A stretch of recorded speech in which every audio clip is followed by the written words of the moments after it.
I never thought I'd get to this point. A few weeks ago, I was a simple 25-year-old living on my own in an apartment that I loved. I worked a boring office job, but the routine was comforting. I had friends, hobbies, and a life that was mine. Then, one night, I received a call that I didn't think I'd ever have to take. It was from my mom. "We need you to come back," she said, her voice shaking with that desperation I hadn't heard in years. "No one's doing the housework. Your dad can't do it, and your brother's too busy with his job. Please, we can't manage without you. I'm really struggling here." I didn't know how to respond at first. My mom's words hung in the air like a weight. Sure, things were tough at home. My parents had recently moved into a much bigger house, and it was clear that they were overwhelmed. But this was a lot to ask. I've been living on my own for almost 4 years now, enjoying the peace and independence I'd worked so hard for. Why should I have to give that up just because they couldn't handle things? "Mom, I can't just drop everything. I've got my own life here," I said, trying to keep my voice calm. "Maybe Dad could help more, or maybe your brother. You don't understand." She snapped, a rare anger in her voice. "I can't keep up with this. It's impossible. Your dad's been too sick to help, and your brother never does anything. You're the only one who can fix this. Please, I need you." That was the first call. The second came just a few days later, this time a text from my brother, Jason. "Mom's losing it. She says if you don't come back, things will fall apart. You're the only one who can help." He didn't even ask, just demanded that I do something. The audacity, as if I was just supposed to drop everything for them. It pissed me off, but more than that, I felt this wave of guilt wash over me. Was I being too selfish? But no, I wasn't selfish. I'd worked too hard to carve out my own life to just throw it away. So I ignored the message, hoping they'd figure it out on their own. The third message came the next morning. "Please, your father can't do it. He's too tired all the time. I'm doing everything by myself. The house is a mess. The laundry is piling up. If you don't come back, I don't know how we'll manage." I felt my stomach churn. Guilt twisted inside me. But still, I didn't budge. I wasn't going back. Not like this. Then, things started getting strange. I started getting these long, emotional voicemails. My mom would call crying, begging me to return. Each message more desperate than the last. I was getting a steady stream of them, calls every day, multiple times a day. Sometimes she'd leave a message simply saying, "I miss you." And every time I heard her voice, something inside me wavered. Jason didn't let up either. I knew he wasn't thrilled about being the only one left at home to help, but this wasn't my problem anymore. He was a grown man, and Dad wasn't a child. I couldn't be the solution to everything. But then, one message stood out. "Mom's losing her mind," my name. "You don't get it. She won't stop crying. She's even saying that she might not be able to take care of the house anymore. You need to come back, or everything's going to fall apart. Please." That one hit differently. Guilt crept in, again. But still, I told myself, I can't fix everything. I'm not responsible for their problems. I'm not their caretaker. But then, the doorbell rang.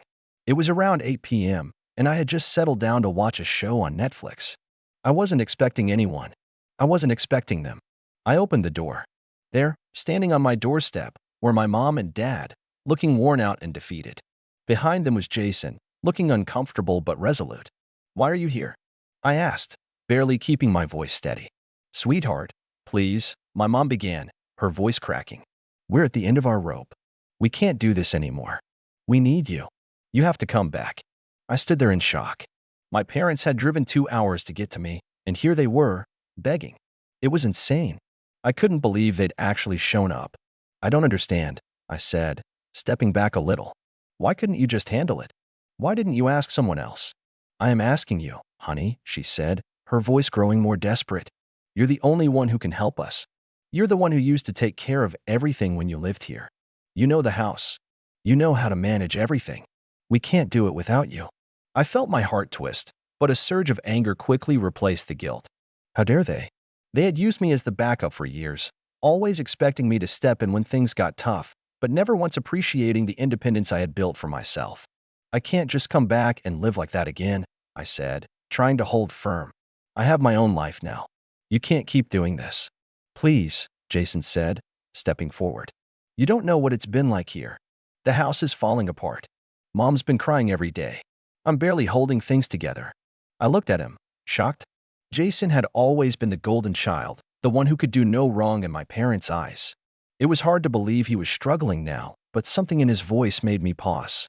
Still, I shook my head. This isn't my problem anymore. I can't go back to being the one to fix everything. It was in that moment that my mom's eyes filled with tears, and she broke down completely. "I'm sorry," she sobbed. "I didn't want it to come to this. I didn't want to pressure you. But I'm so overwhelmed, honey. I need help." I closed my eyes, feeling the weight of the situation. It was like they were emotionally blackmailing me. I didn't know what to do. But then, something snapped inside me. They couldn't keep using me like this. I wasn't their solution, their fallback plan anymore. So, I did something I never thought I'd do. I blocked their numbers. All of them. It wasn't easy. I could already feel the guilt creeping in, but I had to stand firm. I wasn't going back. But a week later, things took a strange turn. I was sitting at home when I heard a knock at the door. I opened it, expecting a delivery or maybe a neighbor. But standing there, once again, were my parents, this time with Jason in tow, looking more determined than ever. "Why didn't you answer our calls?" my mom asked, her face a mix of confusion and frustration. "Because I can't do this," I said, trying to keep my voice calm. "I blocked you because I need space. You have to figure things out on your own." Mom's face twisted in disbelief. "We can't. We've tried. We don't know what to do anymore. You're the only one who can help us." I stepped back, my heart racing. "I can't go back, Mom. I've told you 100 times. I'm not coming back." And that's when Jason did something I didn't expect. He stepped forward and looked me in the eyes. "You really don't care about us, do you?" he said, his voice dripping with accusation. "I guess I shouldn't be surprised. It's always been about you, hasn't it? You always walk away when things get hard." That hit harder than anything they had said before. I froze. But Jason wasn't done. "We've been carrying this family on our backs, and now you're just going to abandon us? How can you live with yourself?" I stood there, numb. Something inside me was breaking, but I was furious. How dare they twist this around on me? And that's when I realized this wasn't just about the housework. This was about control. This was about them trying to manipulate me back into their lives, making me feel responsible for everything. But I wasn't going to let it happen. I was done being the family fixer. But the question was, what was I going to do now? What would it take to finally make them understand? It wasn't over. Not yet. I stood there, facing my family on the doorstep, their words still hanging in the air like a heavy fog. Jason's accusation cut deeper than I wanted to admit, and for a moment, I almost believed it. Was I really the one walking away when things got hard? Had I been that selfish all this time? But no, I quickly shut those thoughts down. I wasn't the one who had put myself in this position. They were the ones who couldn't take care of their own mess, and now they expected me to pick up the pieces again. "You don't understand," I said, my voice tight with emotion. "I've worked hard for what I have. I can't just throw that away every time you get in a tough spot." My mom's face softened, but there was still an edge of desperation in her eyes. "But we need you. We can't do this without you. Please. I'm not asking for much. Just help us out, even if it's for a little while." I took a deep breath, trying to steady myself. This was what they always did. They knew exactly how to twist the knife. "You're not going to guilt trip me into coming back," I said, my voice shaking despite my best efforts to sound strong.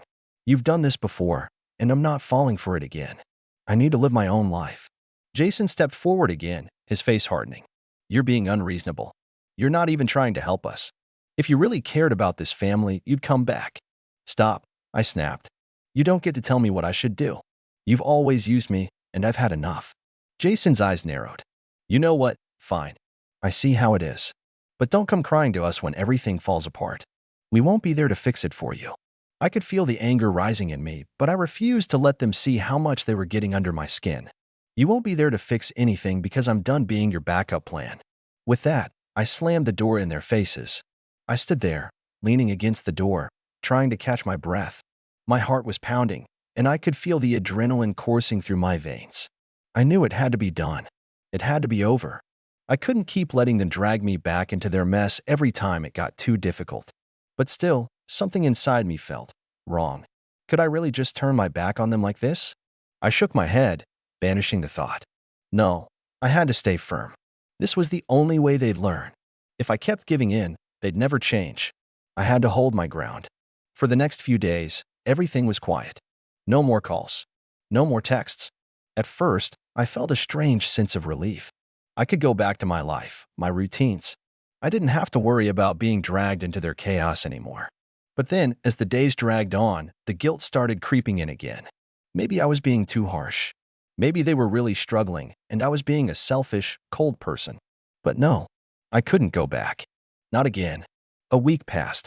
The silence had become almost unbearable. I was starting to feel like I had made a mistake, like maybe I should have helped. Maybe if I'd just gone back for a little while, it wouldn't have been so bad. But then, just as I was starting to second-guess myself, the doorbell rang again. I froze. My heart stopped for a moment, and the guilt hit me like a punch in the stomach. I didn't even want to answer it, but something inside me knew I had to. So I walked over to the door, my hand shaking as I reached for the handle. When I opened the door, I couldn't believe what I saw. There, standing on my doorstep, was my mom, my dad, and Jason. But this time, there was something different. They weren't crying, and they weren't pleading. They weren't even angry. They looked defeated. My mom spoke first, her voice almost flat. "We need to talk." I swallowed hard, trying to steady myself. "I've told you everything I need to say. This isn't about the house anymore," she said, her eyes searching mine. "We've realized we've been too hard on you. We should have never tried to guilt you into coming back. But you're right. We've been taking advantage of you for years, and we're sorry." My heart skipped a beat. Was this a trick? Were they setting me up for another round of emotional manipulation? I couldn't be sure. Jason stepped forward, his expression unreadable. "Look, I don't know how to say this, but I was wrong. I didn't understand what you were going through. I didn't see how much you had to sacrifice just to keep everything from falling apart." I stared at him, unsure of what to make of this sudden shift in tone. Was this real? Was my brother actually apologizing? We need your forgiveness," my mom continued. "We didn't mean to make you feel like you were responsible for everything. We never should have put that pressure on you." I felt a knot form in my stomach. What was happening here? Was this the moment where everything changed? Were they finally seeing things from my perspective? "I don't know if I can forgive you," I said, my voice barely a whisper. "You can't just turn this around with a few words. It's not that simple." My dad, who had been silent up until now, finally spoke up. "We know it's not. We're just trying to make things right, even if it's too late." I felt my chest tighten as the weight of the situation sank in. They weren't begging anymore, not in the same way. They weren't demanding anything from me. They were offering something I hadn't expected, understanding. But then, just as I was starting to think maybe I could start to forgive them, my dad spoke. "We need you to come back," he said, his voice steady but firm. "We can't handle the house on our own. We don't know what to do." For a moment, I just stood there, stunned. After everything they'd said, after the apology, the realization that they'd been wrong, all of it seemed to dissolve in an instant. They were still asking me to come back. The anger surged again, stronger than ever. I had just gotten them to admit they'd messed up, and here they were, making the same demands all over again. "I told you, I'm not coming back," I said, my voice shaking with fury. "You need to figure this out on your own. I'm done being the one to fix everything for you." There was a long silence, and for a moment, I thought they might finally leave. But instead, they just stood there, staring at me, their eyes filled with something I couldn't quite place. Jason spoke up again, his voice softer now. "We don't know how to do this without you." The words hit harder than I expected. Was I really just going to turn my back on them again? After everything? After the apology? But the answer was clear. I wasn't going back. Not this time. I slammed the door again. And this time, I meant it. The days that followed were heavy, like the air before a storm. I tried to keep busy. Work, gym, meetings with friends, anything to keep my mind occupied. But despite everything I told myself, the guilt crept in again. I kept replaying that moment with my family, their faces still fresh in my mind. They hadn't begged. They hadn't guilt-tripped me. They had finally admitted their faults. But then, at the last minute, they dropped the "we need you to come back" bomb. I kept asking myself, should I have gone back? Was I being too stubborn? I had to admit, their words still echoed in my head. They were my family, after all. But that's when it hit me. This wasn't about me helping them anymore. This was about them realizing they needed to stand on their own 2 feet for once. They needed to learn how to manage their lives without relying on me to clean up their mess every time. But still, despite all that, the nagging doubt wouldn't go away. And then, one evening, as I was sitting in my living room, trying to focus on a book, my phone buzzed on the table. I reached over and saw a message from my mom. "We really messed up. Please, just think about it. We miss you." I miss you. Your room's still the same. I read the message twice before throwing my phone on the couch in frustration. Was she trying to guilt trip me again? This was getting exhausting. I couldn't keep having the same conversation with them over and over. The next day, there was a knock on my door again.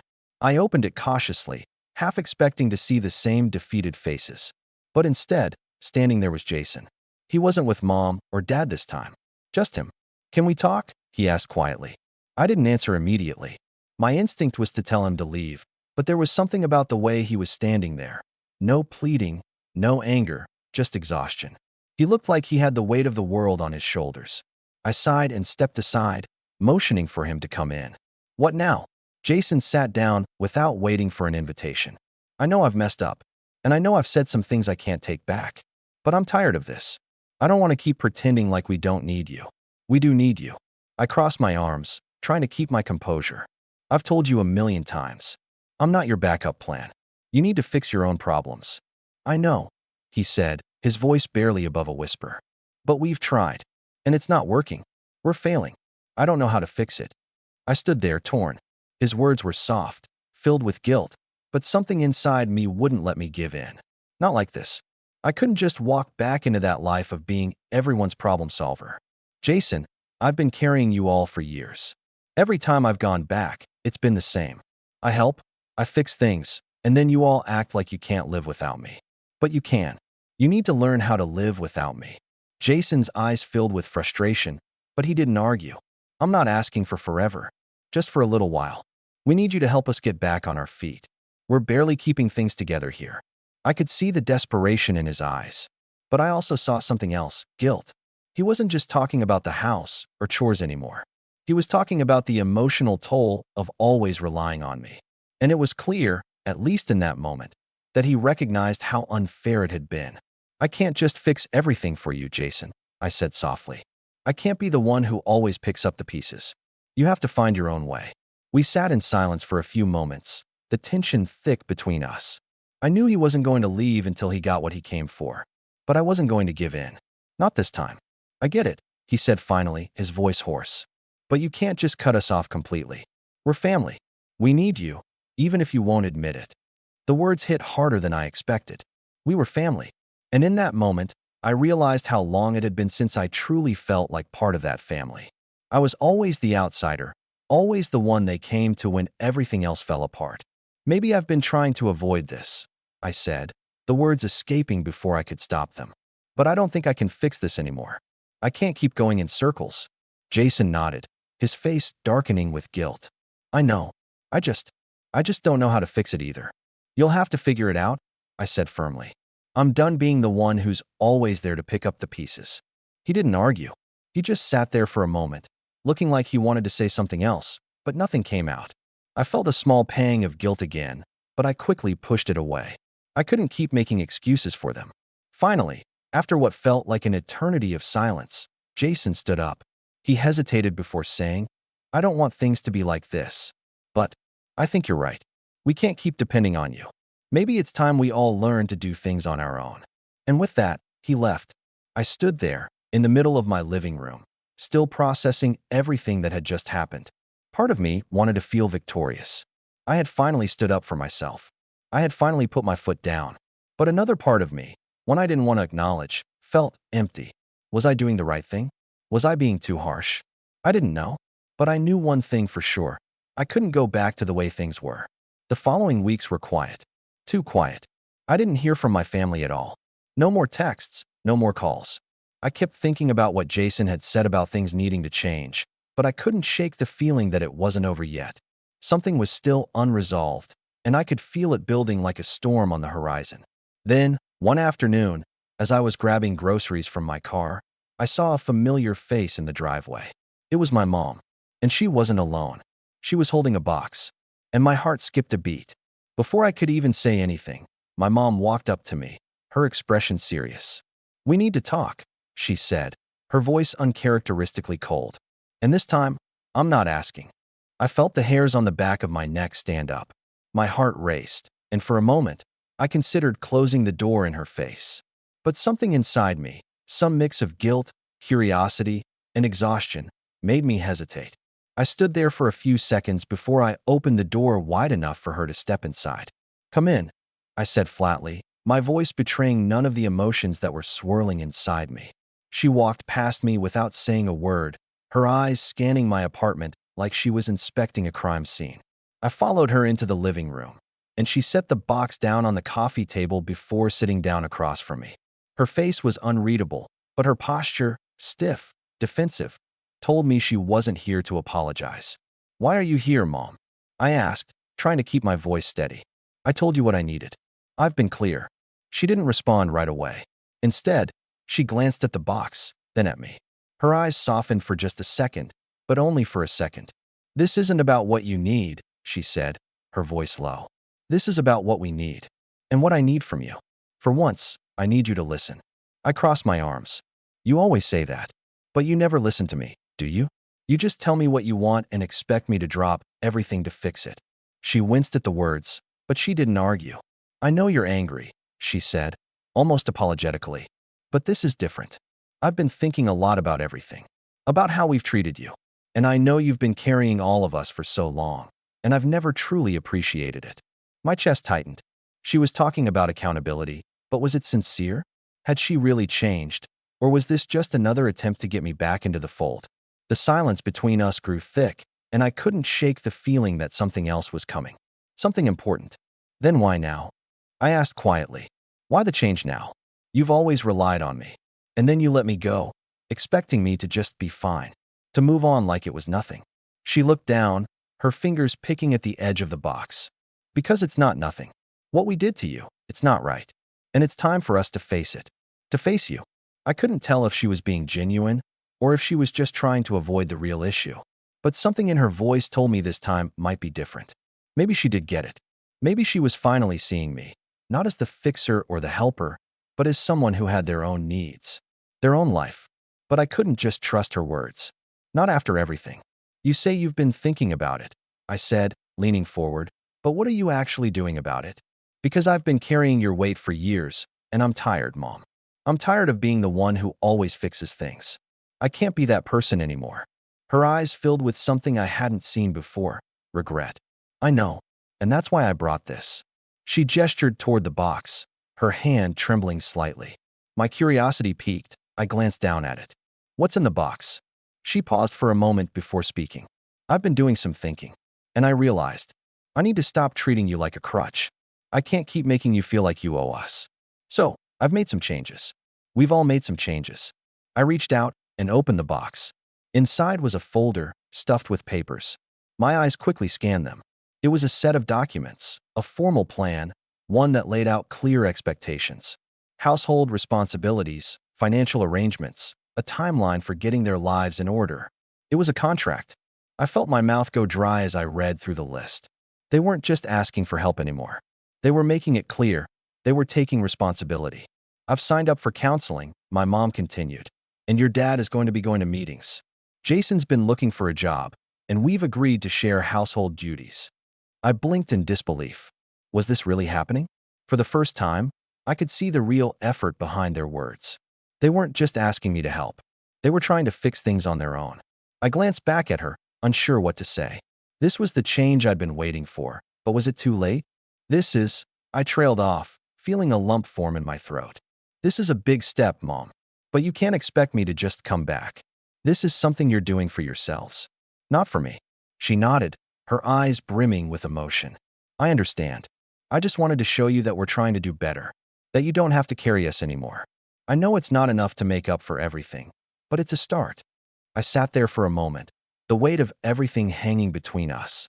I'd spent so long being angry at them, at the years of feeling used and unappreciated. But now, sitting here, I realized something. Maybe this was the closure I needed. Maybe I didn't have to carry the burden anymore. "Mom, my voice faltered, and I cleared my throat. "I'm proud of you. Of all of you. I really hope this works." She smiled softly, the first real smile I'd seen from her in a long time. "We're going to make it work. But we can't do it alone anymore. And neither can you." I nodded, finally feeling the first hint of relief. I didn't have to fix everything. They were going to try, and that was enough for now. As she stood up to leave, she gave me a long look, one that spoke volumes. She wasn't asking me to forgive everything, but she was showing me that she understood, that things were changing. Slowly, but surely. I'll be around, she said, but no pressure. Take your time. And just like that, she left, leaving me with the quiet hope that maybe, just maybe, things could get better. As I closed the door behind her, I leaned against it, letting out a long, exhausted breath. I had no idea what the future held, but I knew one thing for sure. I was no longer the person I was before. I had stood my ground. I had demanded respect. And now, for the first time in years, I could finally begin to think about my own life. Not as a fixer, not as a support beam for a broken family, but as me. And that felt like the best victory of all.